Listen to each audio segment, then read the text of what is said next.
ഈ കഴിഞ്ഞ കുറച്ച് നാളുകളായിട്ട് സോഷ്യൽ മീഡിയയിൽ തന്നെ ഏറ്റവും കൂടുതൽ ചർച്ച ചെയ്യപ്പെട്ട ഒരു കാര്യമാണ് എപ്സ്റ്റീൻ ഫയൽസ്.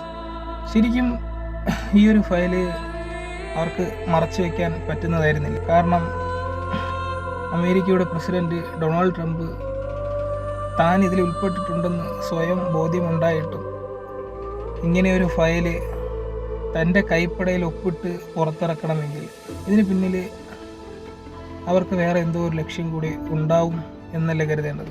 കഴിഞ്ഞ ജനുവരി 1 മുതൽ 15 വരെ ഡൽഹിയിൽ ഏകദേശം 807 പേര് കാണാതെ പോയിട്ടുണ്ട്. ശരിക്കും ഈ കണക്കുകൾ ഈ ഒരു 15 ദിവസം കൊണ്ട് ഒതുങ്ങുന്നതല്ല.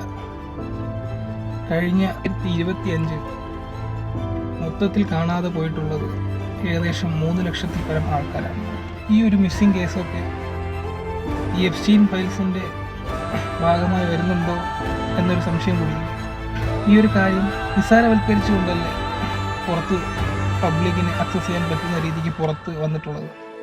ഇത് നിസ്സാരവൽക്കരിച്ചു കഴിഞ്ഞാൽ ഞങ്ങൾ ഇതല്ല ഇതിനപ്പുറം ചെയ്യും, ഇതിലപ്പുറം ചെയ്യേണ്ടതുണ്ട്, ഇതിനപ്പുറം ഞങ്ങൾ ചെയ്യാൻ പോവുകയാണ് എന്നുള്ളതിനൊരു സൂചനയല്ലേ ഈ ഒരു ഫയൽ. ആർക്കെങ്കിലും എന്തെങ്കിലും ചെയ്യാൻ കഴിയുന്നുണ്ടോ?